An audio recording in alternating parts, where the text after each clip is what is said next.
Sway Breakdown. Cutting through the spin. Exposing the truth. Liberty Ledger. Nancy Pelosi truly believed she could dismantle Senator John Kennedy simply by using that East Coast elitism. She planned to mock his Southern accent, brush off his intelligence, and label him as old-fashioned. What she didn't realize was that he was a Rhodes Scholar, an Oxford-educated lawyer, someone who'd been quietly gathering evidence on her corruption for ages. So, what happened next? With his distinctive Louisiana drawl and a subtle smile, Kennedy methodically revealed her insider trading, her January 6th cover-up, her questionable Taiwan trip, and a staggering $23 million in suspicious profits. This is precisely what happens when you underestimate a humble country lawyer. The Senate Judiciary Committee hearing room, tucked away in the Hart Senate office building, always felt a bit different on Thursday mornings. There was just something about the light streaming in through those tall windows, and the way sound carried through the space, coupled with the sheer weight of history ingrained in its walls, was palpable. But today, the room was absolutely packed, beyond anything usual. Every single seat in the gallery was taken, with people even standing along the back wall. Media cameras were lined up 3 deep, practically shoulder to shoulder. Even reporters from networks that typically overlooked these committee hearings were present. This was clearly not just another ordinary Thursday session. Everyone in that room knew something significant was about to unfold. Up at the elevated semicircular dais, 15 senators settled into their assigned positions. Chairman Dick Durbin sat centrally, with Democrats to his right and Republicans to his left, all of them fully aware that the hearing they were about to oversee would undoubtedly become major news. The main topic at hand was Senator John Kennedy's proposed new legislation. This was the Congressional Ethics and Accountability Reform Act, which included real-time disclosure of stock trades, term limits for leadership roles, and tougher penalties for insider trading, all seemingly common-sense reforms that everyone said they supported, but few truly wanted to see pass. Kennedy had first introduced this bill 6 months prior, and surprisingly, it had gained quite a bit of traction. Public polls were showing an overwhelming 87% support. Even Democrats found it difficult to publicly oppose it. So, naturally, they'd called in an expert witness to testify against it, Nancy Pelosi. She sat at the witness table, radiating the confidence of someone who had testified before Congress literally hundreds of times. Dressed in a navy blue pantsuit, a pearl necklace, and an American flag pin on her lapel, she looked every bit the seasoned politician. Her silver hair was styled perfectly. Not a single strand seemed out of place. 5 people surrounded her at the table, forming a protective semicircle. There were 2 lawyers in expensive suits that practically screamed K Street. Her chief of staff was hunched over a laptop, engrossed. Her communications director was busily scrolling through talking points on a tablet. And a policy advisor meticulously arranged briefing books into precise, orderly stacks. It was the very infrastructure of power, on full display. Pelosi had served as Speaker of the House twice and represented San Francisco for 37 long years. She was undeniably one of the most powerful politicians in all of America. She had a long track record of destroying political opponents. And today, she fully expected to destroy this bill, along with its sponsor. Across the room, at the committee dais, sat Senator John Kennedy, in his designated seat. He was the third from the left, positioned on the Republican side. He wore a gray suit that looked as if it came right from a Baton Rouge department store. His blue tie slightly loosened, with reading glasses perched on his nose, as he calmly reviewed the papers before him. He appeared exactly as he was, a 68-year-old senator from Louisiana. He was someone who spoke slowly, often used words like ain't, and loved to share stories about his daddy's wisdom. What he didn't look like, however, was someone who had studied at Oxford University on a Rhodes Scholarship, earned a law degree from the University of Virginia, practiced law for decades, and served as Louisiana's state treasurer before joining the Senate. People consistently made that very mistake. They'd hear his accent, observe his folksy manner, and immediately assume he was simple. By the time they finally grasped their error, it was almost always too late. In the gallery, directly behind the witness table, an entire row had been claimed by Louisiana residents. These were Kennedy's constituents, folks who had either driven or flown all the way to Washington just to witness this hearing. They proudly wore LSU shirts and Saints jerseys. One man even sported a hat that read Cajun Navy. They knew exactly what was about to happen. They had seen Kennedy in action before, watched him during countless committee hearings, observed him questioning witnesses with that deliberate Louisiana drawl that gently lulled people into dropping their guard just moments before he delivered his decisive blow. Sitting beside the Louisiana contingent were small business owners, restaurant operators, and shop proprietors, people whose livelihoods had been utterly destroyed while politicians seemingly grew rich. They had come here hoping to finally see someone held accountable. And in the very front row, positioned almost directly behind Pelosi, sat families of the January 6th defendants. These were mothers, grandmothers, and sisters, people who had watched their loved ones be denied due process, denied access to crucial evidence, and held in pretrial detention for months, even years, all for what amounted to trespassing charges. They, too, had come to hear the unvarnished truth. Chairman Durbin then called the hearing to order. The sound reverberated throughout the chamber. All conversation ceased abruptly. Cameras quickly refocused, and recording lights began to blink red. Durbin's voice carried that practiced neutrality, the kind you hear from someone who'd been in the Senate for decades. Someone who knew how to sound fair while being anything but. This hearing of the Senate Judiciary Committee will come to order. We're here today to examine Senator Kennedy's proposed Congressional Ethics and Accountability Reform Act. He paused, looked at the cameras, making sure his next words would really resonate. This legislation proposes significant changes to how members of Congress conduct financial transactions and also how long individuals can serve in leadership positions. These are serious matters that truly deserve serious consideration. Another pause. His eyes moved to Kennedy. A flicker of something passed between them, perhaps a warning or a challenge. We've invited Speaker Emerita Nancy Pelosi to provide expert testimony, drawing on her decades of experience in congressional leadership. Her perspective will be invaluable as we consider whether these reforms are truly necessary or if they might, as some have suggested, actually harm effective governance. The way he phrased it made it crystal clear which side Durbin was on. He turned to Pelosi, smiling warmly. "Speaker Pelosi, thank you for being here. The floor is yours." Pelosi adjusted her microphone, smiling back at the cameras. She'd done this 10,000 times, knowing exactly how to project both authority and reason simultaneously. "Thank you, Chairman Durbin. I appreciate this committee's attention to questions of congressional ethics. Ethics have always been deeply important to me throughout my 37 years representing the great city of San Francisco." Her voice was smooth, practiced, the voice of someone who'd given enough speeches to fill an entire library, which is why I'm troubled by the legislation we're discussing today. She opened one of her briefing books, making a show of consulting notes she probably didn't need.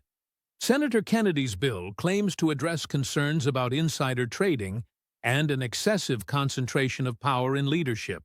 But in reality, it's just political theater. It's grandstanding designed to generate cable news sound bites rather than serious policy reform. That was the first strike, immediately dismissing the bill as unserious. She looked directly at Kennedy, making this personal now. I've watched Senator Kennedy's performances in committee hearings over the past several years.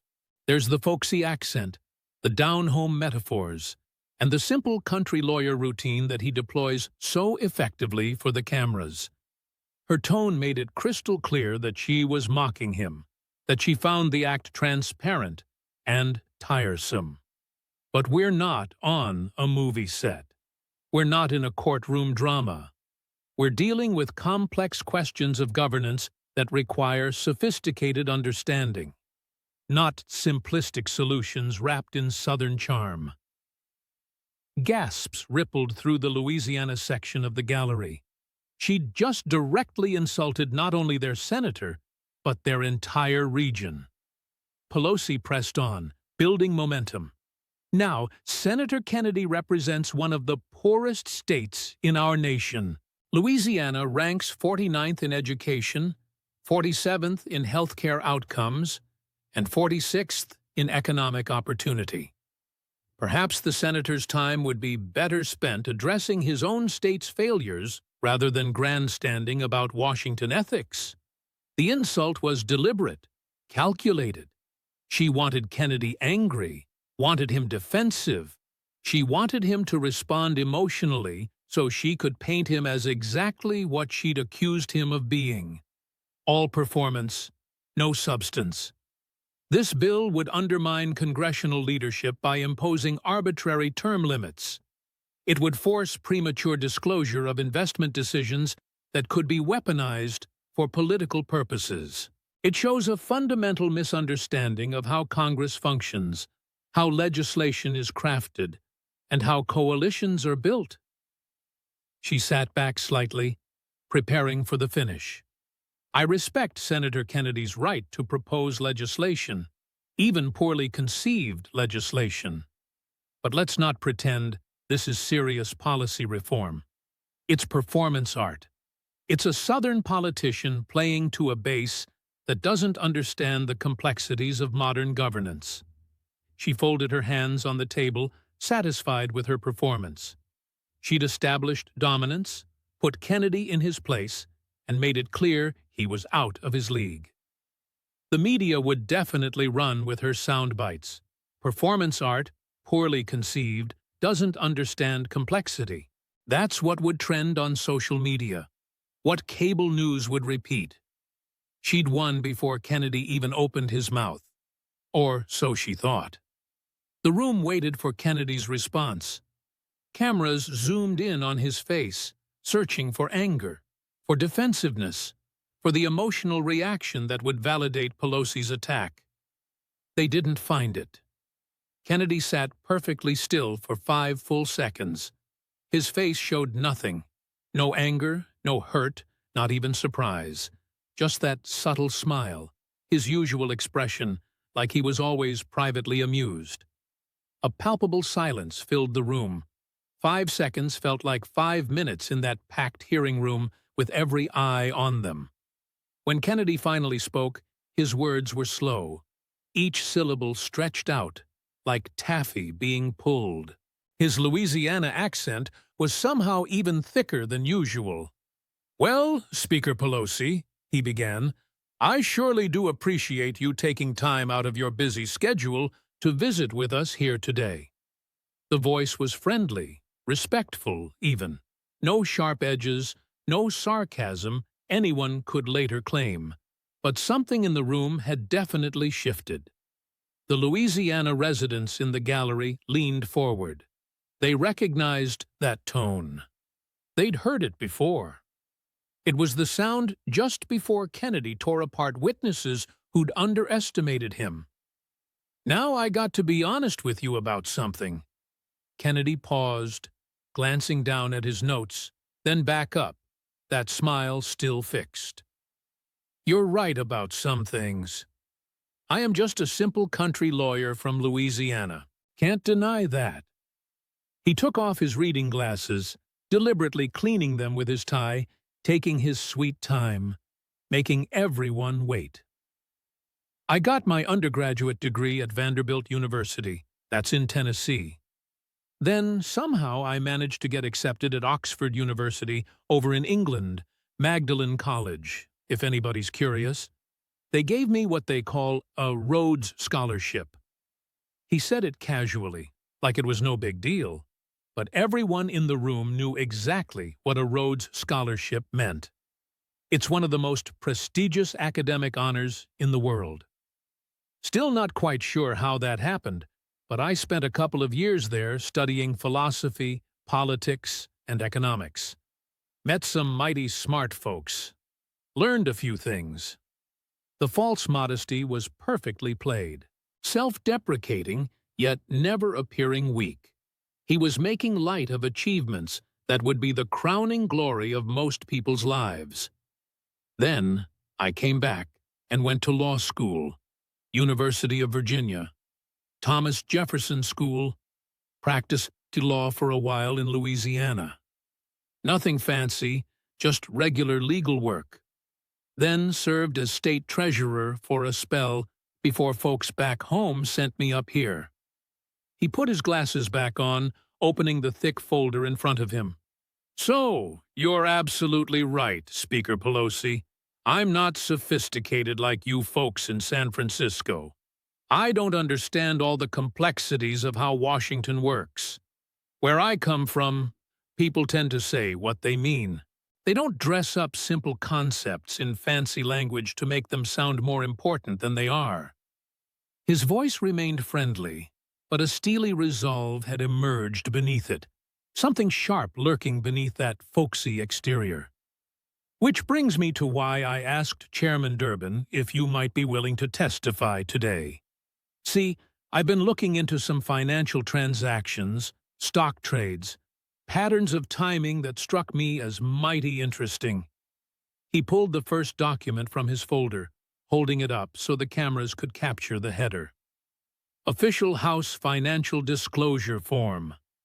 I'm just a simple country lawyer, but even I can recognize insider trading when I see it. The room went completely still. Nobody typed, nobody moved. Everyone was watching.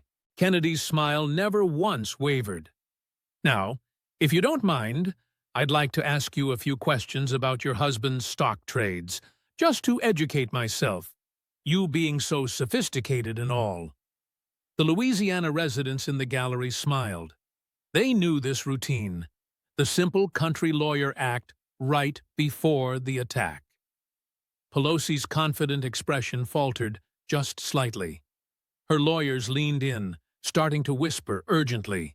She waved them off. She'd dealt with hostile questioners before. She was certain she could handle this. She had no idea what Kennedy had in that folder, no idea how many hours he'd spent building the case, tracking the trades, documenting the pattern, preparing for this exact moment. She was about to find out. Kennedy reached into his folder, pulled out a single sheet of paper, held it up at an angle so the gallery and cameras could see it was an official document. Numbers and dates were visible even from a distance. Speaker Pelosi, your husband Paul is quite the investor, isn't he? The question came out friendly, conversational, like they were discussing the weather or football scores. Now, I'm not a financial expert, barely understand my own retirement account, truth be told, but I've been reviewing some of his trades over the past few years, just out of curiosity. You understand? He looked down at the document, then back up at Pelosi.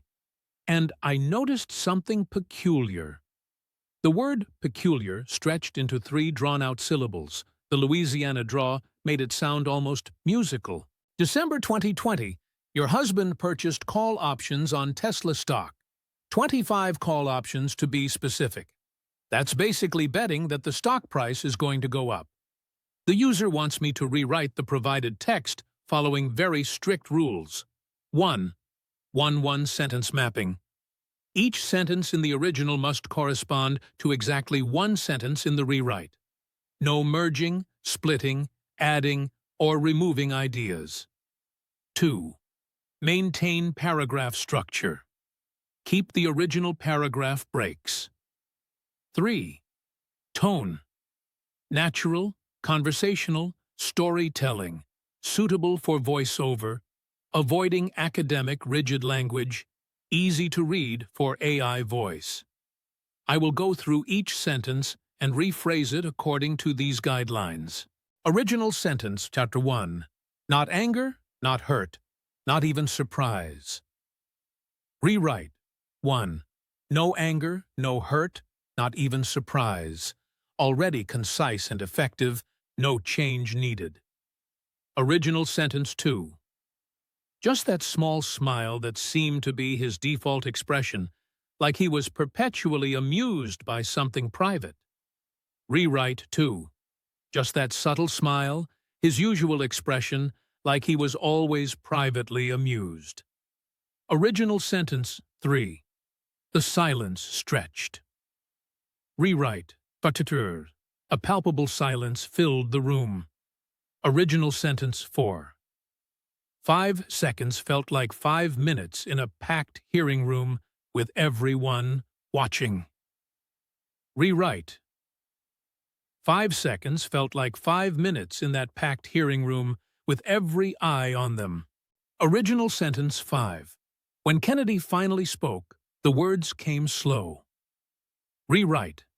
When Kennedy finally spoke, his words were slow. Original sentence 6. Each syllable stretched out like taffy being pulled. Rewrite. 6.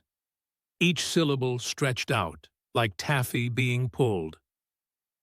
Original sentence 7. The Louisiana accent somehow even thicker than usual. Rewrite. 7.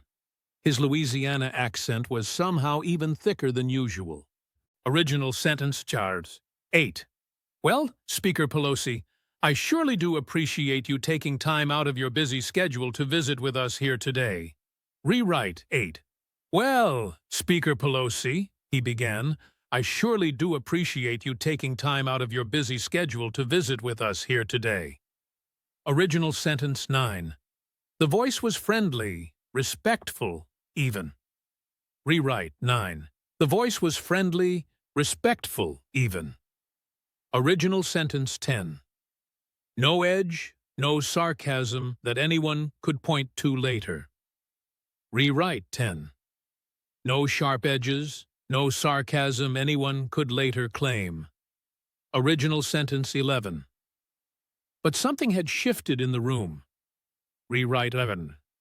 But something in the room had definitely shifted. Original sentence 12. The Louisiana residents in the gallery leaned forward. Rewrite. 12. The Louisiana residents in the gallery leaned forward. Original sentence 13. They recognized the tone. Rewrite. 13. They recognized that tone. Original sentence 14. They'd heard it before. Rewrite. 14. They'd heard it before. Original sentence 15. Right before Kennedy dismantled witnesses who'd underestimated him. Rewrite. 15.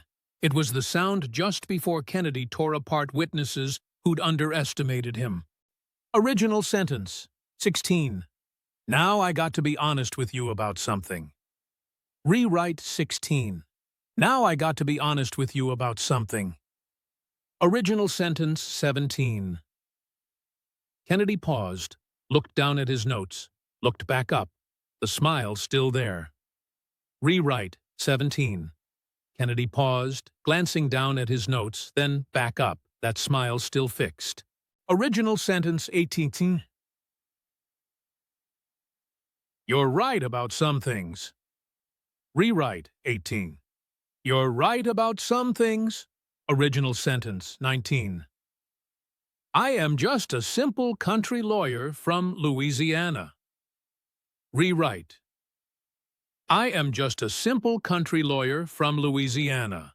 Original sentence 20. Can't deny that. Rewrite. 20. Can't deny that. Original sentence, 21. He took off his reading glasses, cleaned them with his tie, taking his time, making people wait. Rewrite 21. He took off his reading glasses, deliberately cleaning them with his tie, taking his sweet time, making everyone wait. Original sentence 22. I got my undergraduate degree at Vanderbilt University. Rewrite 22. I got my undergraduate degree at Vanderbilt University. Original sentence 23. That's in Tennessee. Rewrite at 23. That's in Tennessee. Original sentence 24. Then somehow I managed to get accepted at Oxford University over in England. Magdalen College, if anybody's curious. Rewrite 24. Then somehow I managed to get accepted at Oxford University over in England. Magdalen College, if anybody's curious. Original sentence 25. They gave me what they call a Rhodes Scholarship. Rewrite 25. They gave me what they call a Rhodes Scholarship. Original sentence 26. He said it casually like it was no big deal, but everyone in the room knew what a Rhodes Scholarship meant. Rewrite 26. He said it casually, like it was no big deal, but everyone in the room knew exactly what a Rhodes Scholarship meant. Original sentence 27. One of the most prestigious academic honors in the world. Rewrite 27. It's one of the most prestigious academic honors in the world. Original sentence 28. Still not quite sure how that happened, but I spent a couple of years there studying philosophy, politics, and economics. Rewrite 28.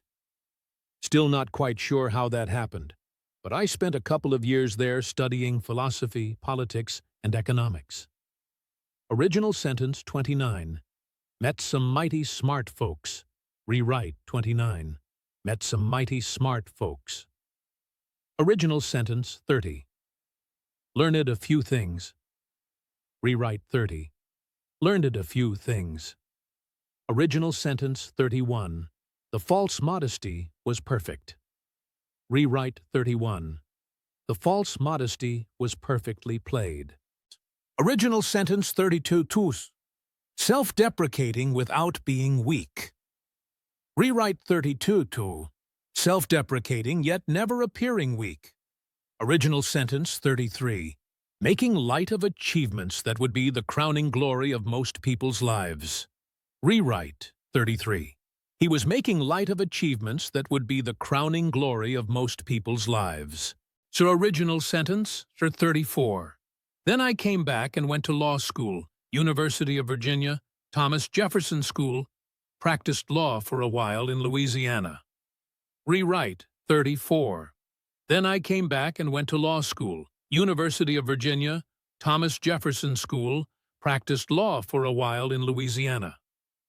Original sentence 35. Nothing fancy, just regular legal work. Rewrite 35. Nothing fancy, just regular legal work. Original sentence 36. Then served as state treasurer for a spell before folks back home sent me up here.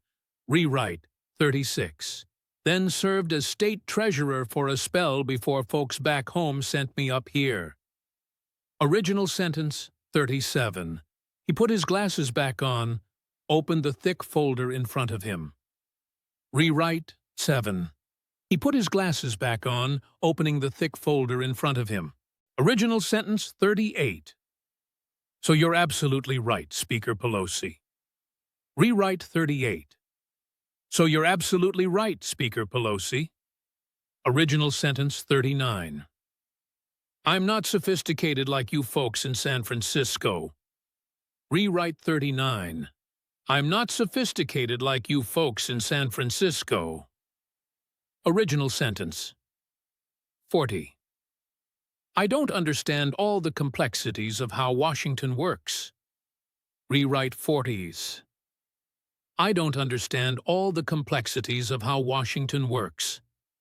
Original sentence 41.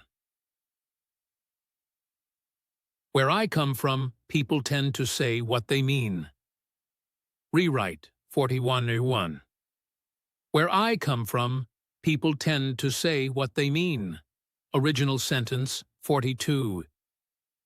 They don't dress up simple concepts in fancy language to make them sound more important than they are. Rewrite 42. They don't dress up simple concepts in fancy language to make them sound more important than they are. Original sentence 43. His voice stayed friendly, but steel had appeared underneath, something sharp lurking beneath the folksy exterior. Rewrite 43. His voice remained friendly, but a steely resolve had emerged beneath it, something sharp lurking beneath that folksy exterior. Original sentence 44. Which brings me to why I asked Chairman Durbin if you might be willing to testify today. Rewrite 44. Which brings me to why I asked Chairman Durbin if you might be willing to testify today. Original sentence 45. See, I've been looking into some financial transactions, stock trades, patterns of timing that struck me as mighty interesting. Rewrite 45. See, I've been looking into some financial transactions, stock trades, patterns of timing that struck me as mighty interesting. Original sentence 46. He pulled the first document from his folder, held it up so the cameras could capture the header. Rewrite 46. He pulled the first document from his folder, holding it up so the cameras could capture the header. Original sentence 47. Official House Financial Disclosure Form. Rewrite 47. Official House Financial Disclosure Form. Original sentence 48. I'm just a simple country lawyer, but even I can recognize insider trading when I see it. Rewrite 48. I'm just a simple country lawyer, but even I can recognize insider trading when I see it. Original sentence 49. The room went absolutely still. Rewrite 49. The room went completely still. Original sentence 50. Nobody typing, nobody moving, everyone watching. Rewrite 50. Nobody typed, nobody moved. Everyone was watching. Original sentence 51. Kennedy's smile never wavered. Rewrite 51. Kennedy's smile never once wavered. Original sentence 42. Now, if you don't mind, I'd like to ask you a few questions about your husband's stock trades, just to educate myself. Rewrite 52. Now, if you don't mind, I'd like to ask you a few questions about your husband's stock trades, just to educate myself. Original sentence 53. You being so sophisticated and all, the Louisiana residents in the gallery smiled. Rewrite 53. You being so sophisticated and all, the Louisiana residents in the gallery smiled. Original sentence 54. They knew this act. Rewrite 54. They knew this routine. Original sentence 55. The simple country lawyer routine right before the kill. Rewrite 55. The simple country lawyer act right before the attack. Original sentence 56. Pelosi's confident expression faltered just slightly. Rewrite 56. Pelosi's confident expression faltered just slightly. Original sentence 57. Her lawyers leaned in, started whispering urgently. Rewrite 57. Her lawyers leaned in, starting to whisper urgently. Original sentence 58. She waved them off. Rewrite 58. She waved them off. Original sentence 59. She'd dealt with hostile questioners before. Rewrite 59. She'd dealt with hostile questioners before. Original sentence 60. She could handle this. Rewrite 60s. She was certain she could handle this. Original sentence 61. She had no idea what Kennedy had in that folder. Rewrite 61. She had no idea what Kennedy had in that folder. Original sentence 62. No idea how many hours he'd spent building the case, tracking the trades, documenting the pattern, preparing for this exact moment. Rewrite 62. No idea how many hours he'd spent building the case, tracking the trades, documenting the pattern, preparing for this exact moment. Original sentence 63. She was about to find out. Rewrite 63. She was about to find out. Original sentence 64. Kennedy reached into his folder, pulled out a single sheet of paper, held it up at an angle so the gallery and cameras could see it was an official document. Rewrite 34. Kennedy reached into his folder, pulled out a single sheet of paper, held it up at an angle so the gallery and cameras could see it was an official document. Original sentence 65. Numbers and dates visible even from a distance. Rewrite 65. Numbers and dates were visible even from a distance. Original sentence 66. Speaker Pelosi, your husband Paul is quite the investor, isn't he? Rewrite 66. Speaker Pelosi, your husband Paul is quite the investor, isn't he? Original sentence 67. The question came out friendly, conversational, like they were discussing weather or football scores.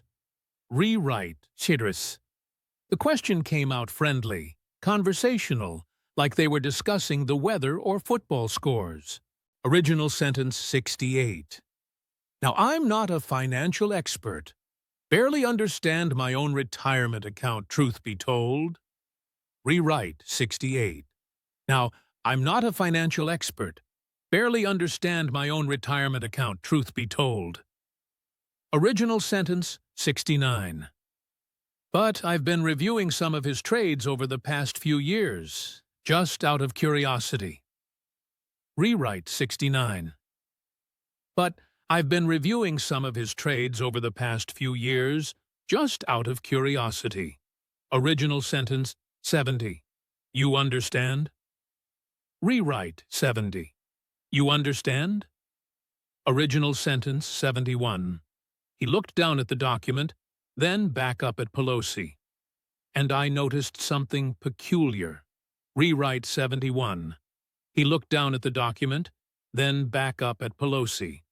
And I noticed something peculiar. Original sentence 72. The word peculiar stretched into 3 syllables. Rewrite 72. The word peculiar stretched into 3 drawn-out syllables. Original sentence 73. The Louisiana draw making it sound almost musical. Rewrite 73. The Louisiana draw made it sound almost musical. Original sentence 74.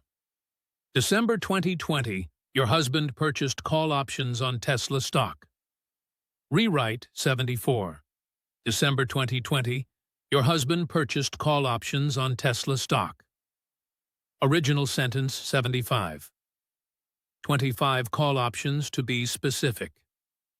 Rewrite 75. 25 call options to be specific. Original sentence 76. That's basically betting that the stock price is going to go up. Rewrite 76. That's basically betting that the stock price is going to go up. Not anger, not hurt, not even surprise. Just that subtle smile, his usual expression, like he was always privately amused. A palpable silence filled the room. 5 seconds felt like 5 minutes in that packed hearing room, with every eye on them. When Kennedy finally spoke, his words were slow. Each syllable stretched out, like taffy being pulled. His Louisiana accent was somehow even thicker than usual. "Well, Speaker Pelosi," he began, "I surely do appreciate you taking time out of your busy schedule to visit with us here today." The voice was friendly, respectful, even. No sharp edges, no sarcasm anyone could later claim. But something in the room had definitely shifted. The Louisiana residents in the gallery leaned forward. They recognized that tone. They'd heard it before. It was the sound just before Kennedy tore apart witnesses who'd underestimated him. "Now, I got to be honest with you about something." Kennedy paused, glancing down at his notes, then back up, that smile still fixed. "You're right about some things. I am just a simple country lawyer from Louisiana. Can't deny that." He took off his reading glasses, deliberately cleaning them with his tie, taking his sweet time, making everyone wait. "I got my undergraduate degree at Vanderbilt University. That's in Tennessee. Then somehow I managed to get accepted at Oxford University over in England, Magdalen College, if anybody's curious. They gave me what they call a Rhodes Scholarship." He said it casually, like it was no big deal, but everyone in the room knew exactly what a Rhodes Scholarship meant. It's one of the most prestigious academic honors in the world. Still not quite sure how that happened, but I spent a couple of years there studying philosophy, politics, and economics. Met some mighty smart folks. Learned a few things. The false modesty was perfectly played. Self-deprecating, yet never appearing weak. He was making light of achievements that would be the crowning glory of most people's lives. Then I came back and went to law school, University of Virginia, Thomas Jefferson School, practiced law for a while in Louisiana. Nothing fancy, just regular legal work.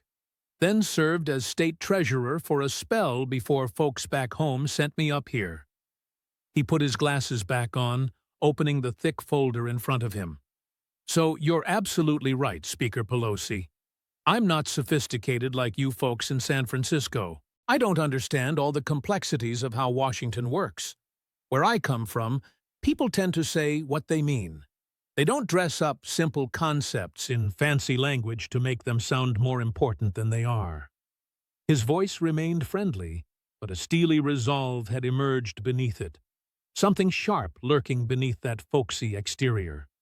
Which brings me to why I asked Chairman Durbin if you might be willing to testify today. See, I've been looking into some financial transactions, stock trades, patterns of timing that struck me as mighty interesting. He pulled the first document from his folder, holding it up so the cameras could capture the header. "Official House Financial Disclosure Form. I'm just a simple country lawyer, but even I can recognize insider trading when I see it." The room went completely still. Nobody typed, nobody moved. Everyone was watching. Kennedy's smile never once wavered. "Now, if you don't mind, I'd like to ask you a few questions about your husband's stock trades, just to educate myself. You being so sophisticated and all." The Louisiana residents in the gallery smiled. They knew this routine. The simple country lawyer act right before the attack. Pelosi's confident expression faltered just slightly. Her lawyers leaned in, starting to whisper urgently. She waved them off. She'd dealt with hostile questioners before. She was certain she could handle this. She had no idea what Kennedy had in that folder. No idea how many hours he'd spent building the case, tracking the trades, documenting the pattern, preparing for this exact moment. She was about to find out. Kennedy reached into his folder, pulled out a single sheet of paper, held it up at an angle so the gallery and cameras could see it was an official document. Numbers and dates were visible even from a distance. "Speaker Pelosi, your husband Paul is quite the investor, isn't he?" The question came out friendly, conversational, like they were discussing the weather or football scores.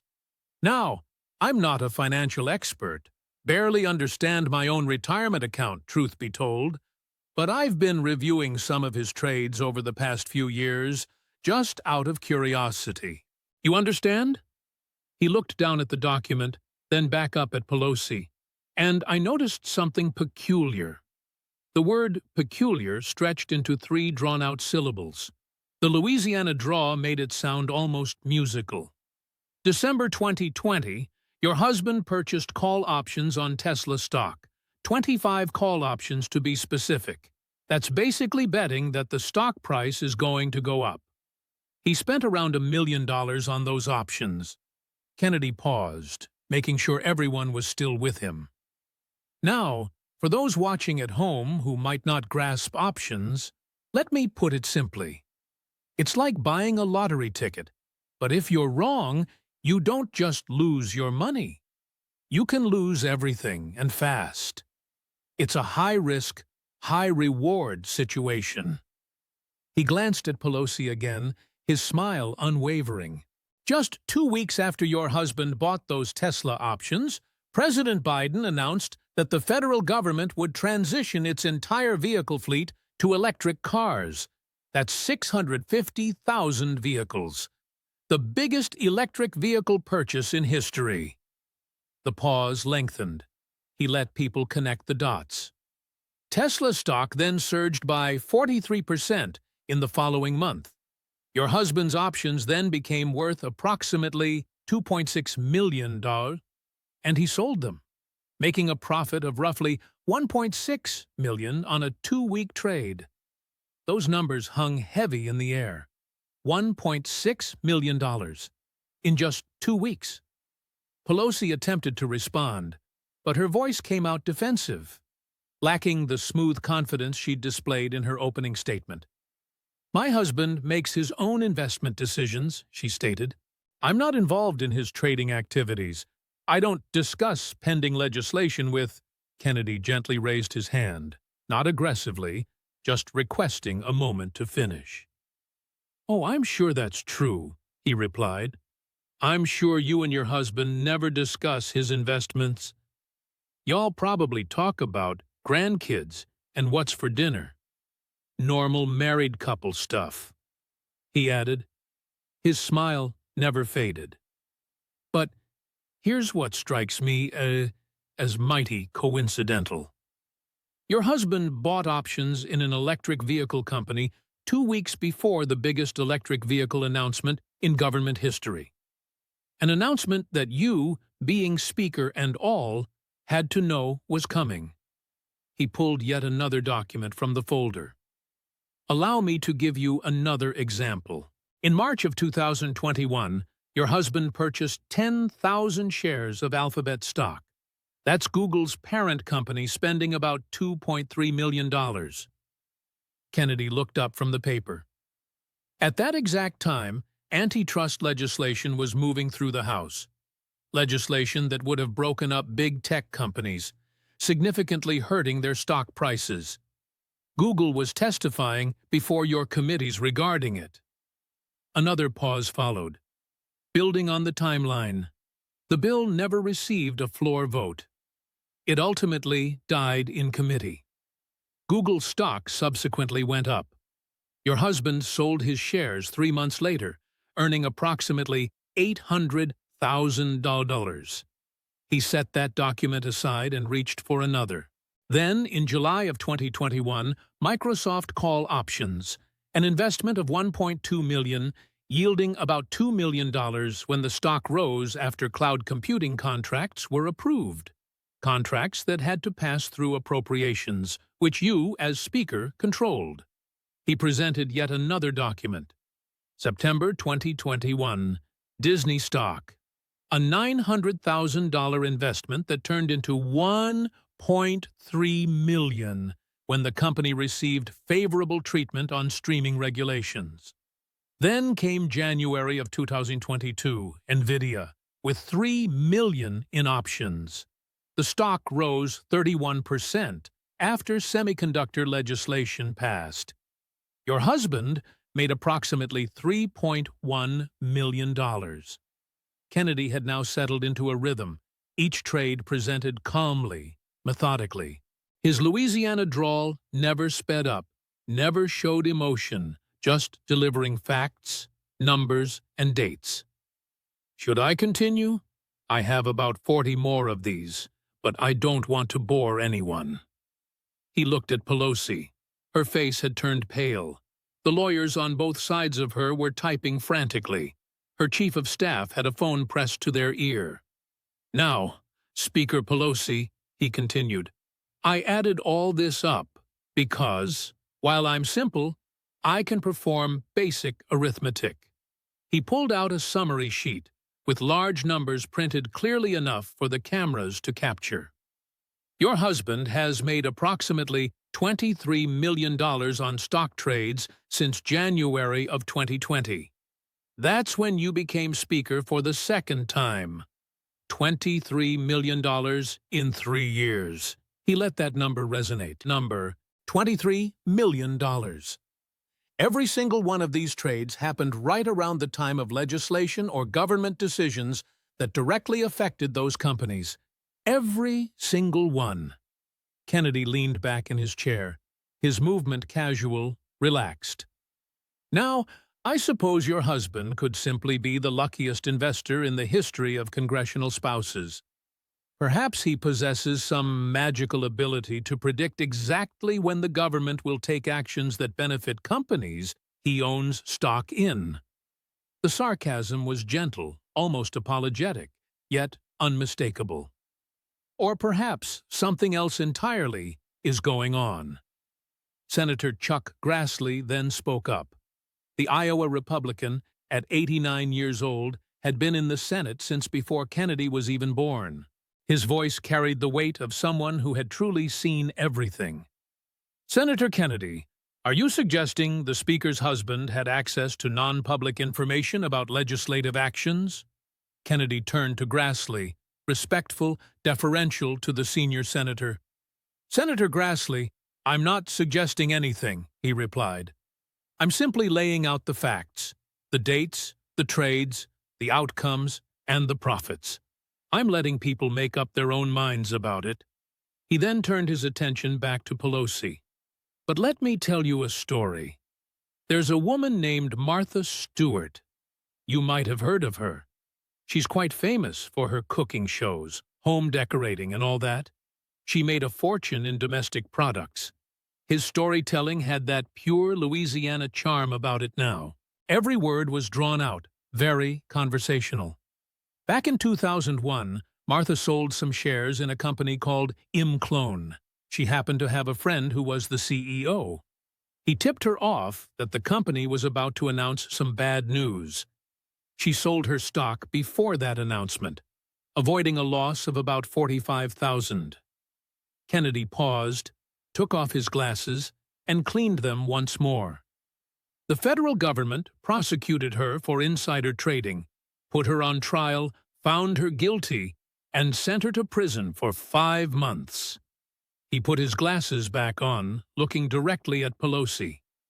$45,000 and 5 months in federal prison. Another pause.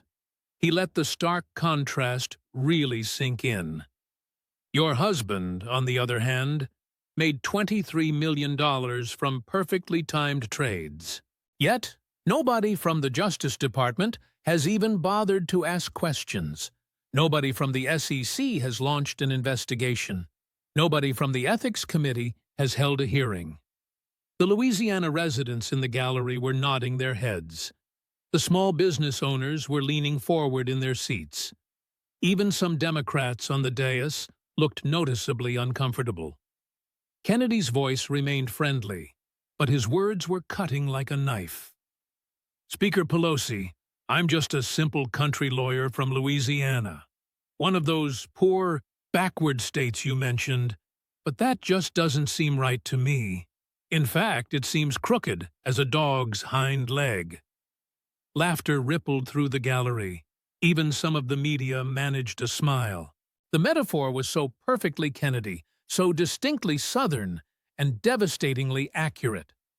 Pelosi attempted to respond. Her voice came out strained, defensive. "These trades were all disclosed according to the law. My husband is a private investor who—" "Oh, yes, ma'am. They were disclosed."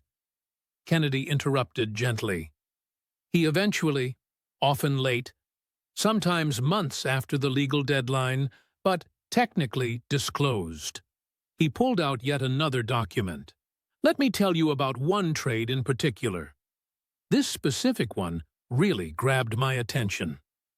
In March 2022, your husband purchased 5,000 shares of Visa stock, totaling $1.1 million. Kennedy's voice slowed even more, ensuring every single word was heard. At that exact moment, the very same week, there was legislation pending in the House.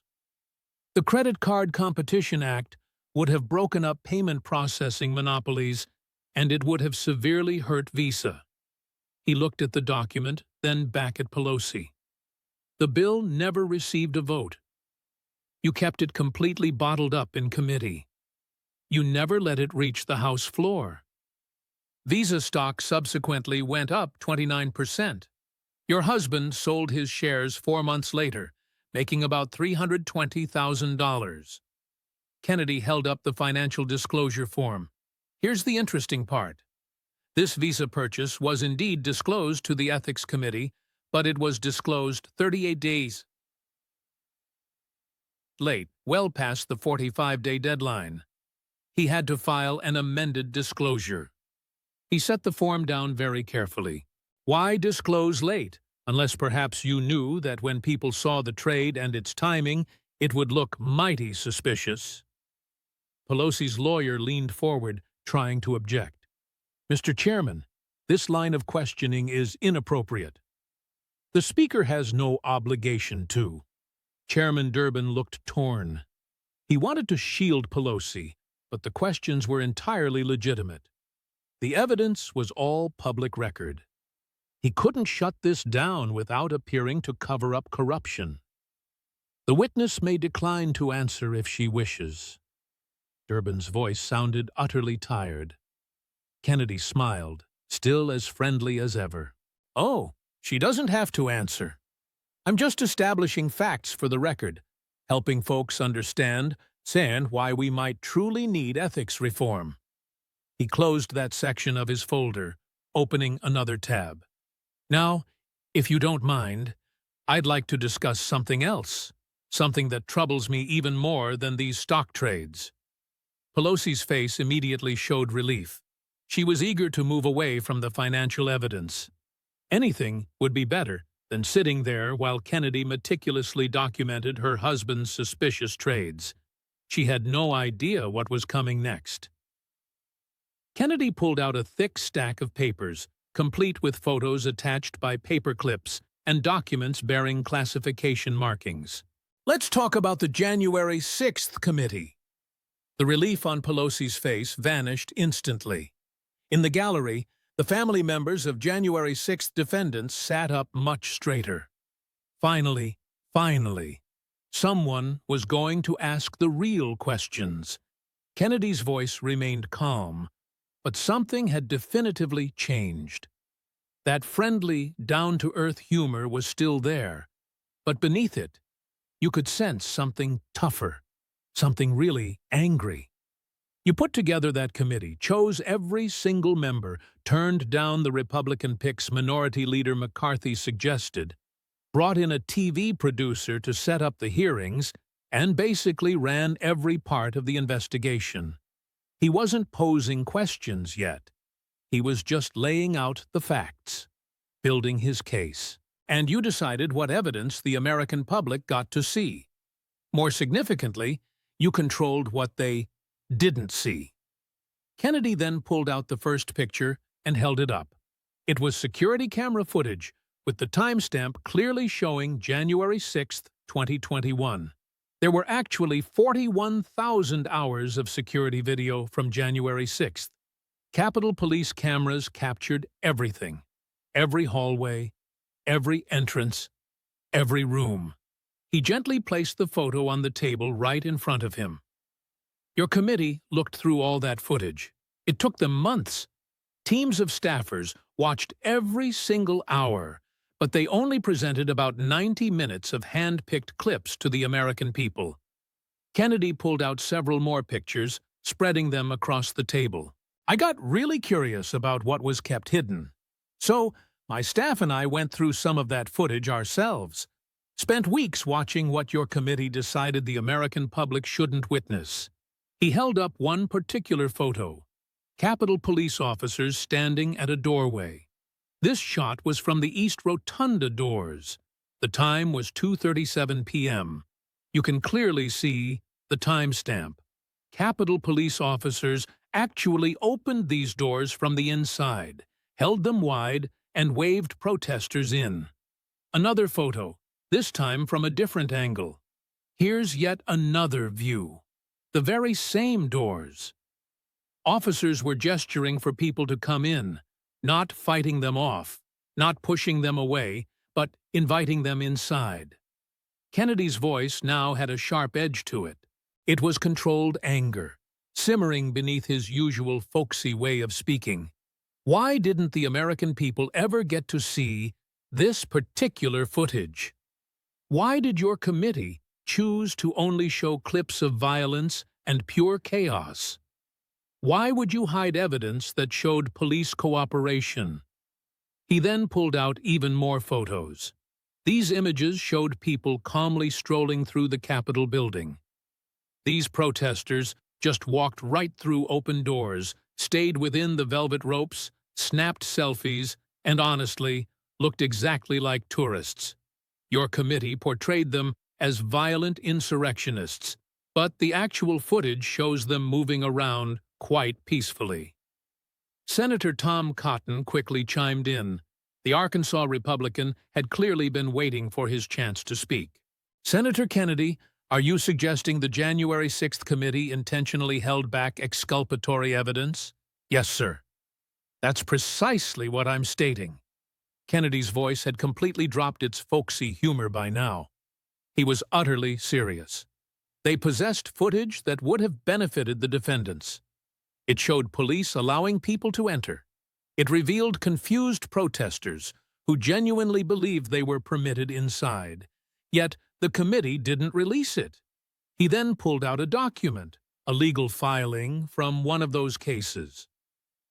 Let me tell you about a grandmother from Oklahoma. Her name is Pamela Hemphill. She was 72 years old when she walked into the Capitol through open doors. She stayed for about 20 minutes, left quietly, and didn't vandalize a single thing. She didn't assault anyone, she just walked around. Kennedy's voice cracked just a bit, with emotion clearly showing.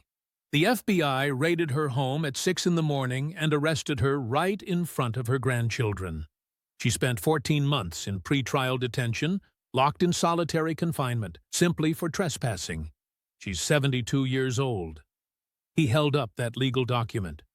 Your committee had video proof showing police actually opened those doors. That evidence would have proved she didn't break in, didn't force her way inside, but they chose not to release it until after she had already pleaded guilty, after she'd already spent over a year in solitary. Up in the gallery, an older woman was crying, the grandmother of a January 6th defendant, finally hearing someone tell her grandson's side of the story. Kennedy wasn't finished yet. You know what we call it when prosecutors have evidence that could help the defense, but they don't hand it over? We call that a Brady violation. It's completely illegal. It leads to cases being overturned. People even get disbarred for it. He looked over at Pelosi, his friendly smile now completely vanished. But your committee wasn't held to the usual rules of due process. You weren't prosecutors. You were politicians, so you held back any evidence that didn't fit your preferred story. Pelosi attempted to reply, her voice tight with tension. The committee displayed representative footage of what actually took place that day. Representative? Kennedy interrupted. Or selective? There's a big difference. He then pulled out another collection of photos. Here's Jacob Chansley, the QAnon shaman. You know, the guy with the horns and face paint. Your committee painted him as a violent insurrectionist, showing clips of him shouting and behaving erratically. Kennedy spread the fresh photos across the table. This footage clearly shows Capitol police officers walking him right through the building, escorting him, and even opening doors for him. They literally took him to the Senate chamber, helping him get to the dais. 9 officers were with him, not holding him back, not arresting him, but escorting him as if they were giving him a private tour. The photos were absolutely undeniable. There were clear images showing police officers guiding Chanley through the Capitol building. So why didn't Americans ever see this? Why did your committee hide evidence that completely undercut their own story? He leaned in, his voice taking on a hard edge. I'll tell you exactly why. It's because you weren't actually interested in the truth. You were only interested in creating a political weapon. You wanted to destroy Donald Trump and anyone connected to him.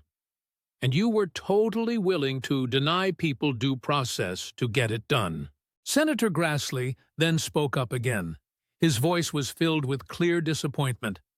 Speaker Pelosi, he asked, did you personally review all that footage before deciding what to release publicly?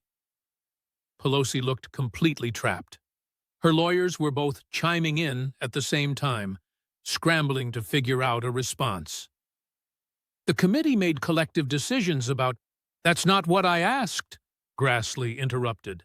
Grassley's voice was sharp, cutting through. Did you personally review footage that showed police cooperating with protesters before you decided to hold it back? Silence hung in the air. Pelosi just stared down at her notes. Kennedy gave her a beat, then pressed on. I've got one more question about January 6th, he stated. Just one more. He then pulled out a final photograph. It showed a man in a baseball cap, clearly telling people to go into the Capitol. Who is Ray Epps? Pelosi looked genuinely baffled by the question. She clearly had no idea where this was headed. Ray Epps was filmed on January 5th, telling people they absolutely needed to go into the Capitol. He was filmed again on January 6th, directing people toward the building, practically urging them to go inside. He's on video dozens of times throughout that day. Kennedy held up the photo for the cameras to clearly see, but then pointed out, Ray Epps was never arrested, never charged, never faced any consequences whatsoever. In fact, your committee actually defended him when people started asking questions. They called it a conspiracy theory. He slowly set the photo back down. Why, out of all the people caught on camera that day, was the one person clearly encouraging others to enter the Capitol. The only one who never faced charges. Pelosi offered no response. She couldn't answer without admitting things she clearly wanted to keep hidden. Kennedy let the silence linger, then deliberately closed that folder. I think the American people can draw their own conclusions about that, he stated. He then reached for a different folder, much thinner than the others, but it somehow felt even heavier. Now, if we're all done with January 6th, he said, I'd like to talk about your trip to Taiwan. Pelosi's face instantly drained from pale to stark white. This was the evidence she had no idea he even possessed. Kennedy opened the new folder slowly, deliberately, making absolutely everyone wait. August 2022, he began. You took a trip to Taiwan. It was highly publicized, incredibly controversial, and it created an international crisis with China. He pulled out the first document, a timeline printed in a large, clear font. Let me walk you through exactly what happened. On July 28, 2022, President Biden signed the CHIPS and Science Act. This was the biggest investment in semiconductor manufacturing in American history. It was a massive $52 billion in subsidies for companies that make computer chips. Kennedy looked up from the document, making sure everyone in the room was keeping up. Now, certain companies were clearly going to benefit tremendously from this new bill. Companies like Intel, Nvidia, Micron, and the Taiwan Semiconductor Manufacturing Company. All of them were perfectly positioned to rake in billions in government money. He then pulled out yet another document. It was a stack of stock transaction records. August 1st, 2022. Just one day after the CHIPS Act was signed, your husband Paul purchased 20,000 shares of Nvidia, 10,000 shares of Micron, and 15,000 Taiwan Semiconductor ADRs. Kennedy paused for effect. He let everyone process those significant numbers. That's a total investment of $4.1 million in semiconductor companies. And this was just one day after the biggest semiconductor bill in history had passed. The timing was simply too perfect to be a mere coincidence. Then, on August 2nd, you announced you were flying to Taiwan, which completely surprised everyone. China immediately threatened military action. Our own State Department warned you against it, but you insisted on going. He presented another document, flight records. On August 3rd, you flew to Taiwan, where you met with semiconductor company executives, toured Taiwan semiconductor facilities, and discussed the CHIPS Act's implementation. Kennedy looked directly into Pelosi's eyes. Your husband had just invested $4 million in semiconductor stocks, and you flew to meet with those very same semiconductor executives to discuss how they would get government subsidies. He let that fact truly sink in. The connection between the two was absolutely undeniable. Now, some folks might call that a conflict of interest, but hey, I'm just a simple country lawyer. What do I know? Senator Cotton then interjected. He had clearly been waiting for his chance to pile on. Senator Kennedy, Cotton asked, what exactly happened to those stock prices after Speaker Pelosi's trip? Kennedy pulled out detailed price charts, showing clear graphs of stock movements. By December 2022, just 4 months later, Nvidia was up a staggering 31%. Micron was up 24%, and Taiwan Semiconductor was up 19%. He carefully did the math, making sure everyone in the room could easily follow along. Your husband raked in roughly $1.1 million in just 4 months from trades, all made the day after the CHIPS Act passed, and right before your trip to Taiwan. The pattern was undeniable, impossible to miss, a timing so precise it simply couldn't be brushed off as mere coincidence. Kennedy's voice hardened, becoming sharper. But here's the part that truly bothers me. Your visit sparked an international crisis. China responded with military drills, launched missiles close to Taiwan, and openly threatened war. He then produced military briefing documents, along with declassified reports. The American military was placed on high alert. Sailors and airmen found themselves directly at risk. Diplomatic ties were severely damaged. All this happened because you absolutely had to visit Taiwan at that specific moment. The question lingered, unspoken, in the room. Could it be that your husband had just poured $4 million into companies heavily relying on a strong Taiwan semiconductor relationship? These were companies that critically needed confidence in Taiwan's ongoing security. Kennedy then pulled out even more documents. He presented a schedule from Pelosi's own office. I've got your congressional calendar right here. 6 months before the CHIPS Act even became law, you met with Taiwan's semiconductor executives 3 separate times, all through video calls and routine meetings. Your husband didn't hold any of their stock.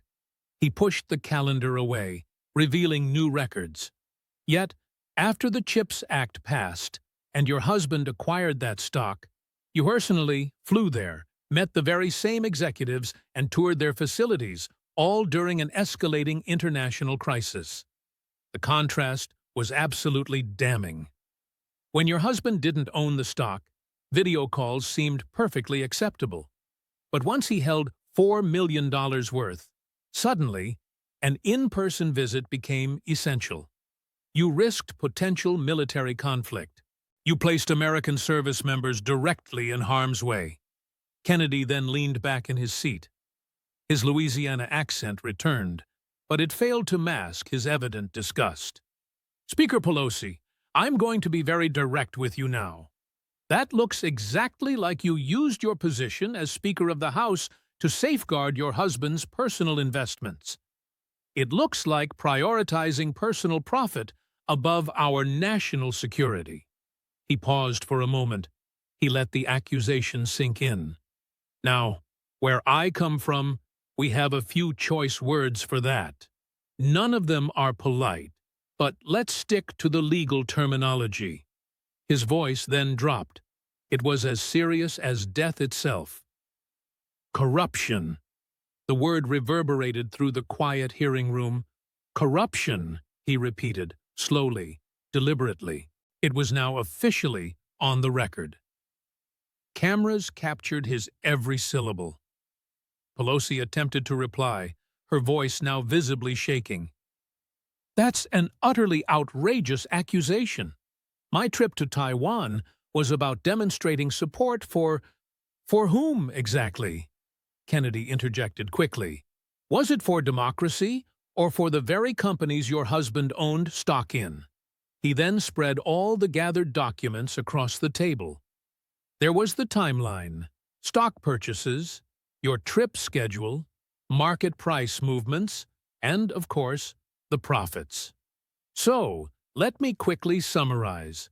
Your husband has amassed $23 million from stock trades in just 3 years. Every single trade was timed flawlessly with either new legislation or specific government actions. Martha Stewart went to prison over $45,000. Everyday Americans face prosecution for insider trading constantly. But somehow, nobody ever investigates you. Kennedy's voice rose slightly, still under control, yet his anger was clearly breaking through. The January 6th committee deliberately withheld exculpatory evidence, thereby denying individuals their due process. Grandmothers were held in solitary confinement, yet you claimed you were protecting democracy. He gestured broadly at all the presented evidence. There's your Taiwan trip during an international crisis, just 1 day after your husband invested $4 million in semiconductor stocks. Yet, you still insist it was all about foreign policy. Kennedy stared directly at Pelosi. There was no smile now, only a cold, hard assessment. Speaker Pelosi, you showed up here today to actively attack my ethics reform bill. You called it mere grandstanding. You stated that I don't grasp the complexities of governance. You even suggested I'm too simple-minded to truly comprehend how Washington operates. He paused again. He allowed the stark irony to build in the room. But I understand things perfectly well. I understand that you've been actively leveraging your position for your own personal enrichment. I understand that you've denied people their due process whenever it conveniently aligned with your political objectives. I understand that you've consistently placed profit above the security of our nation. His voice then dropped to barely more than a whisper, but in the hushed room, every single word resonated clearly. And I also understand that you believe you are above the law, that rules simply don't apply to you, and that while everyday Americans face prison for insider trading, you and your husband are somehow completely exempt. Kennedy leaned forward intently. Well, ma'am, I have some news for you. That's precisely why we desperately need this ethics reform. That's precisely why we need real-time stock disclosure. That's precisely why we need term limits on leadership. Because power corrupts.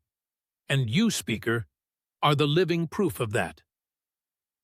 The room instantly erupted. Media members typed furiously. The gallery buzzed with chatter. while Democrats on the dais actively avoided looking at Pelosi. Republicans, meanwhile, struggled to suppress their smiles. Chairman Durbin called for order, but it took a full minute for the chaotic noise to finally subside. When the room at last quieted, Kennedy had just one more statement to make. He pulled out a final document, printed in big, easy-to-read letters. The language was simple and straightforward. Speaker Pelosi, my bill states that members of Congress and their spouses must reveal any stock trades within 24 hours.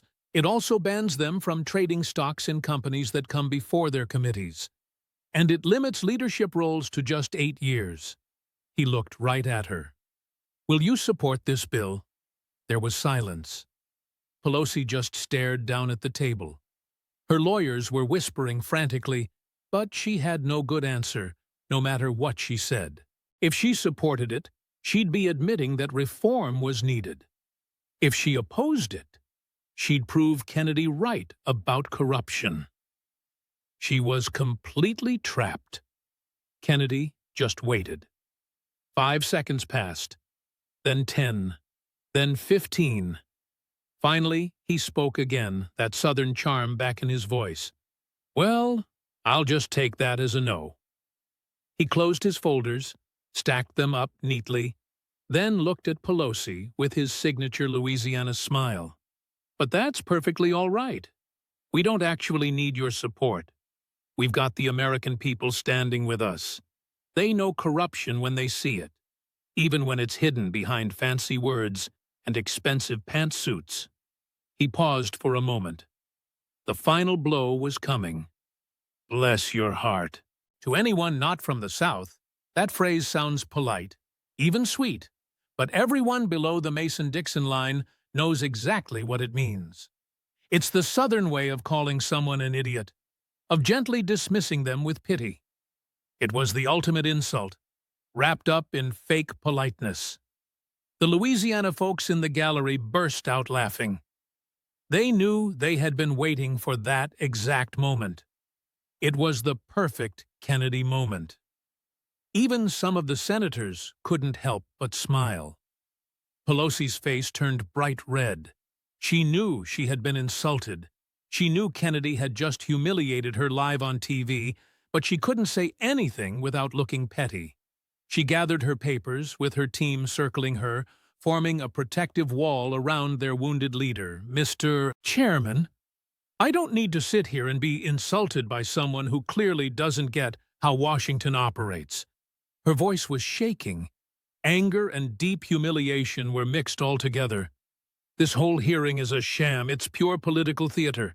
Exactly what I warned everyone about. Chairman Durbin tried to step in and help.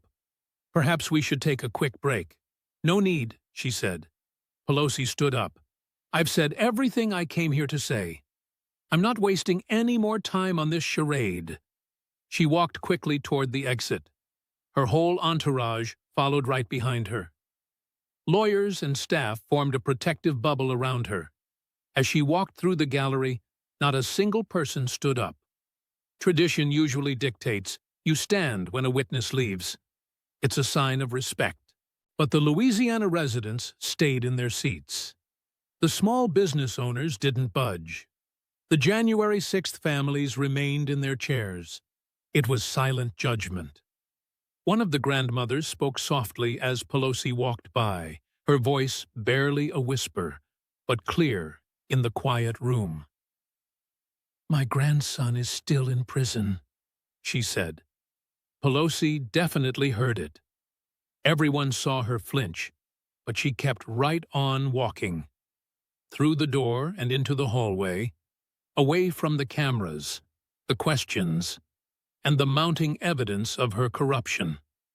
Behind her, Kennedy just sat calmly at the dais. His papers were organized, his job done. The Louisiana residents were clapping now. It wasn't loud or showy, just a steady, appreciative applause. Their senator had defended them, defended their state, and defended everyday Americans against Washington corruption, with a smile, a drawl, and devastating evidence, exactly as they knew he would. The hearing went on for another hour after Pelosi left, but it felt totally anticlimactic. She had been the main event. Kennedy was the prosecutor, and the case had been made. 2 weeks later, Kennedy's Congressional Ethics and Accountability Reform Act finally came to a vote in the Senate. It included real-time stock disclosure requirements, term limits for leadership, and tougher penalties for insider trading. It passed with a vote of 81 to 19. Even Democrats, who privately didn't like it, couldn't vote against it publicly. Not after Kennedy's hearing, not after all the evidence he'd presented, not after Pelosi's humiliation had been broadcast live for everyone to see. The bill then moved to the House, and it passed there as well. The vote was 43 to 32. The president signed it into law just 3 weeks later. The media coverage about it was truly extraordinary. Conservative news outlets called it Kennedy's finest moment. Simple Country Lawyer Destroys Pelosi became the big headline across a dozen different websites. Even the mainstream media had to admit what had actually happened. They tried to downplay it, tried to defend Pelosi, but the evidence was just too clear, the numbers too specific, and the timing too perfect. Clips from the hearing racked up 120 million views in the first 48 hours. Kennedy's "Bless Your Heart" moment became an instant classic. It was shared across every social media platform, turning into memes, GIFs, and even ringtones. Conservative America felt satisfied. Finally, someone had held Pelosi truly accountable. Finally, the corruption had been brought out into the open. Finally, a politician had to face real consequences. Pelosi held a press conference 2 days after the hearing. She tried to claim she was vindicated. She said Kennedy's questions were just politically motivated. She insisted her husband's trades were completely legal. But nobody believed her.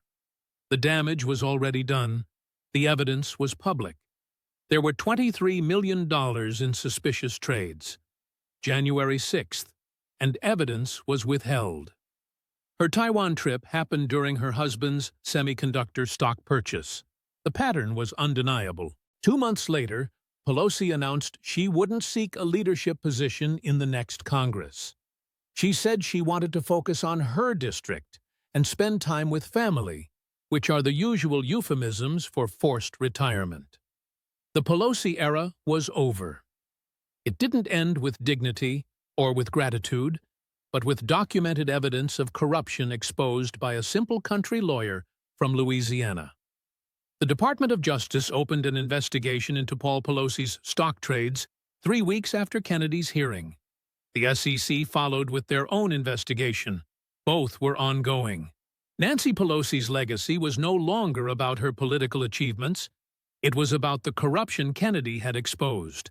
It was about the $23 million, about the denied due process, about the Taiwan trip, about the simple truth that power corrupts, and about the Rhodes Scholar who played a country lawyer so well that people forgot he actually was one of the smartest people in Washington.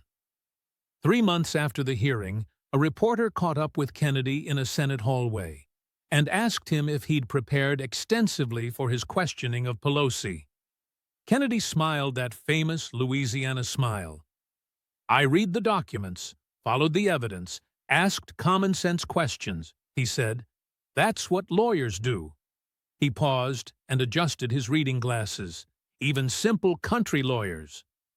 The reporter pressed on, wanting to know if he'd been surprised by how effective his questioning was. "Surprised?" Kennedy chuckled. "No, ma'am. Can't say I was surprised." He started walking toward the Senate chamber. The reporter followed.